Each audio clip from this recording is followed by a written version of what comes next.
The morning air over the East River was still, suffused with mist that seemed to carry whispers from the depths.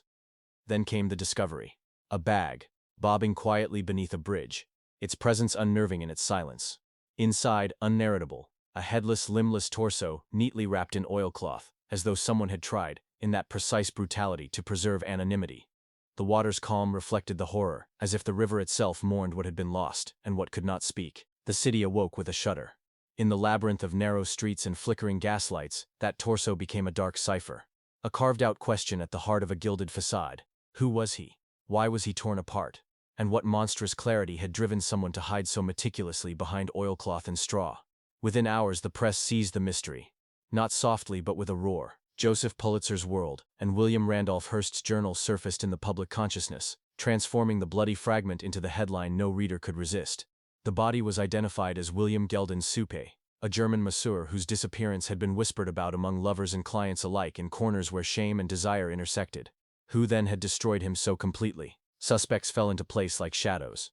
Augusta Nack, a midwife with a reputation as troubling as it was necessary, whose apartment was a refuge for the desperate and the silenced, and Martin Thorn, a brooding barber whose devotion to her was as unsettling as her secrets. Rumors tangled around their names like dry vines: blackmail, jealousy, grief, something darker. As detectives traced cloth and footsteps, the newspapers raced ahead. Pulitzer published sketches of the crime scene. Hearst dispatched reporters to tail the accused.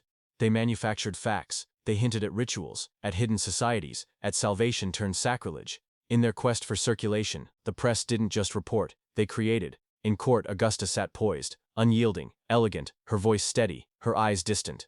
Thorn shrank, silent and hollowed by guilt or fear. Their love, their betrayal, their flawed humanity were on display, magnified and mirrored in every typeface.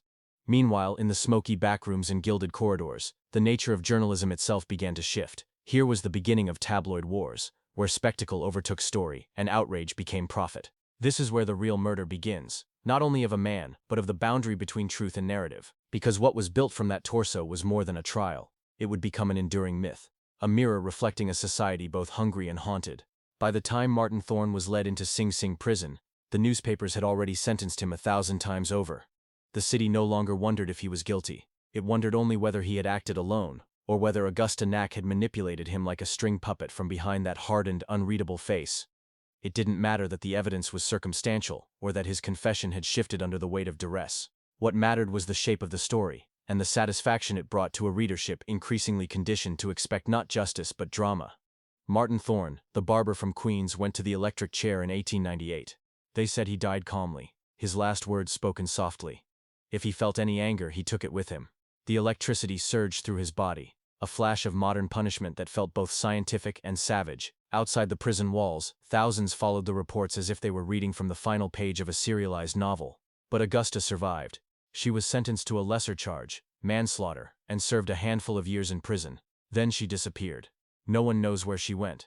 Some said she changed her name, married again, became a nurse in Ohio or Kansas. Others claimed she returned to New York in disguise, walking among the living like a ghost of her former self. She never gave interviews, never wrote a memoir, never told her version. And so the space she left behind was filled by others. The media, drunk on its own power, began chasing the next scandal with a sharpened blade. The murder of William Guldensuppe had proven that audiences would not just accept but crave spectacle. And once they'd tasted the theater of real death, the boundary between information and entertainment melted like sugar in water. The aftermath of the case gave rise to what some historians would later call the tabloid mind. No longer content with simply reading the news, the public wanted immersion. They wanted emotion. They wanted a villain they could hate, and a victim they could pity or devour. Augusta Nack had played both roles, and she had not begged forgiveness for either. Pulitzer and Hearst continued their duel, using every crime, every fire, every scandalous whisper as a battlefield. They sent reporters into brothels and morgues, into hospital rooms and tenement basements, documenting suffering not to solve it but to sell it. For the first time, readers saw the faces of the accused, the locations of horror, the instruments of death. A murder was no longer an idea. It was a spectacle. You could see the carpet bag, you could see the knife, you could see Augusta's eyes, cool behind her wire-rimmed glasses, and once you had seen it, it lived inside you. The story also arrived at a time when America itself was transforming. The Gilded Age was dying, and with it the illusion of innocence. The country was fracturing along economic, racial, and moral lines. Immigration surged. The wealthy became grotesquely rich. the poor invisibly expendable. And in that shifting terrain, people reached for stories that explained the chaos, stories with villains, with structure, with poetic cruelty. The Guldensuppe murder was a terrible symmetry. A woman scorned, a lover betrayed, a body dismembered, a city enthralled. But beneath that neat arc was a sickness, because William Guldensuppe was not just a character. He was a man, a migrant, a worker, a person who had come to the United States chasing a better life, and instead became a headline. His death was not only cruel, it was used, reshaped into a morality play by men who had never met him, and who would never be held accountable for the industries they birthed on the back of his remains. The newspapers turned his dismemberment into metaphor. The carpetbag became a symbol, the bathhouse, a site of shadowy indulgence, the torso, a metaphor for a corrupted nation. And perhaps most grotesquely, his humanity was amputated alongside his limbs. As this transformation occurred in print, another occurred more quietly in the public psyche.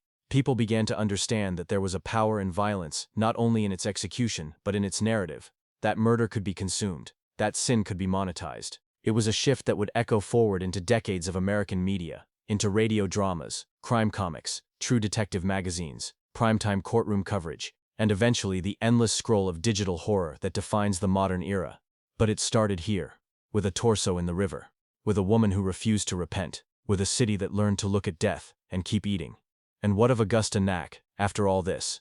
She became an absence, a myth, the kind of figure who appears in apocryphal newspaper clippings, always slightly out of focus. In some versions she moved to Chicago and opened a clinic under a false name. In others, she drowned herself in the Hudson years later. Her body never recovered. But the truth is that she simply vanished. And perhaps that is fitting, because Augusta had spent her life navigating the gray spaces between visibility and invisibility, law and necessity, science and shame. She was a woman whose profession made her both essential and condemned. A midwife in a time when motherhood was sacred but female autonomy was feared. A provider of care in a city that refused to care for the poor.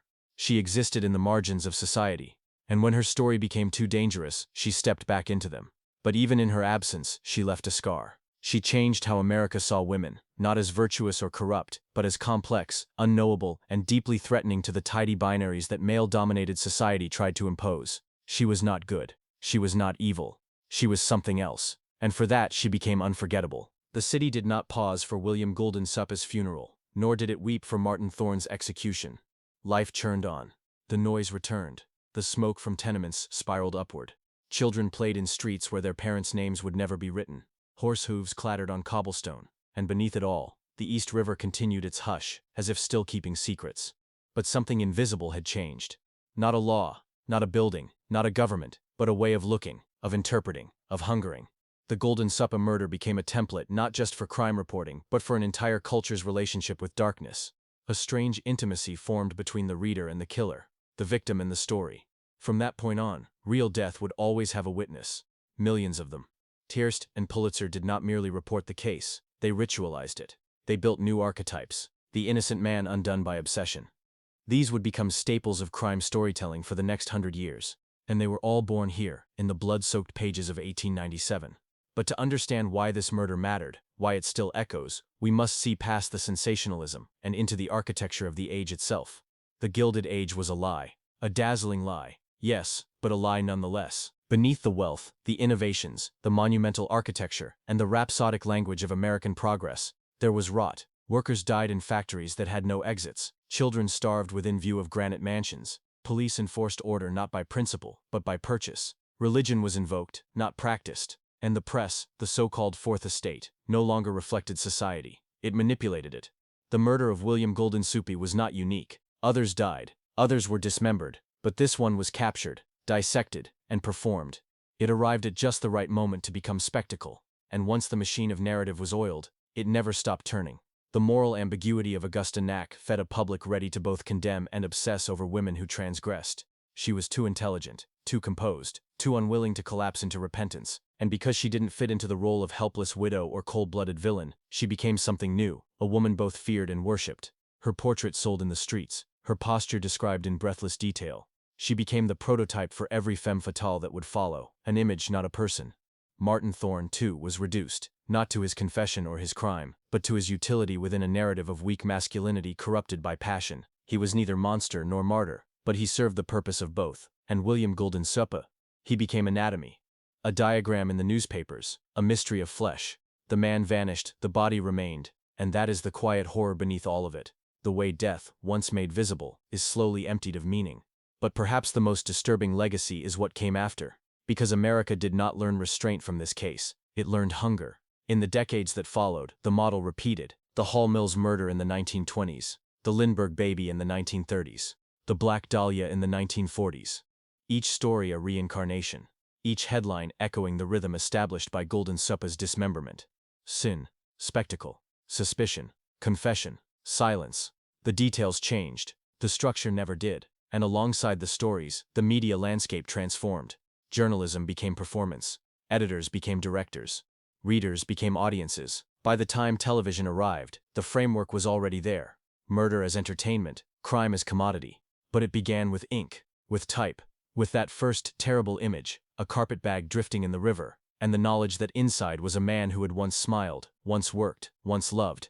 There are lessons here, but they are not clean. The easy version is to say that media became corrupted, that society lost its way, but the truth is more tangled. Stories have always been our means of survival. We tell them to make sense of fear, to give order to chaos, to name the monsters. The tragedy is not that we told the story of William Guldensuppe. The tragedy is what we did to it. We turned it into hunger. We consumed the blood, and then we demanded more. Even now, if you read the trial transcripts, if you look past the newspaper dramatics, you'll find a strange sadness. The words of witnesses are hesitant, incomplete, distorted by memory and fear. No one is fully certain of what happened. Not even Augusta, not even Thorn. Perhaps that is what still draws us in, the not knowing. There was no clear motive, no singular cause, just a spiral of jealousy, affection, control and desperation. Just three flawed people caught in a web. None of them knew how to leave. And in the center, a death, silent, brutal, then echoed endlessly through time. If you walk now along East 39th Street, the world has changed. The bathhouses are gone, the tenements replaced. The skyline above you reflects another kind of Gilded Age. Cleaner, colder, more vertical. But the city remembers, even if it doesn't speak. Some say they've seen her. Augusta standing at the edge of the East River, watching, not her ghost but something more abstract. A flicker, a shadow at dusk, a feeling that someone is there who no longer has a name. Maybe it's not her at all. Maybe it's the memory of a century watching itself, ashamed. There are no saints in this story, no heroes, only people. And in that there is a strange mercy. Because if we stop looking for neat endings, we might begin to see the truth, that every crime tells two stories. One, of what happened, and another, of what we made it mean. The murder of the century was not just the act of killing William Guldensuppe. It was the act of turning his body into a metaphor, a headline, a prophecy. And in doing so, we learned how to watch suffering. We learned how to turn grief into narrative. And we've never stopped. So now, when we scroll past another murder, another scandal, another shattered family served to us with careful production and background music, we should remember where this began. With a torso, a nurse, a barber, and a city that mistook hunger for truth. History does not forget. It repeats, quietly, perfectly, endlessly. And some murders never stop echoing.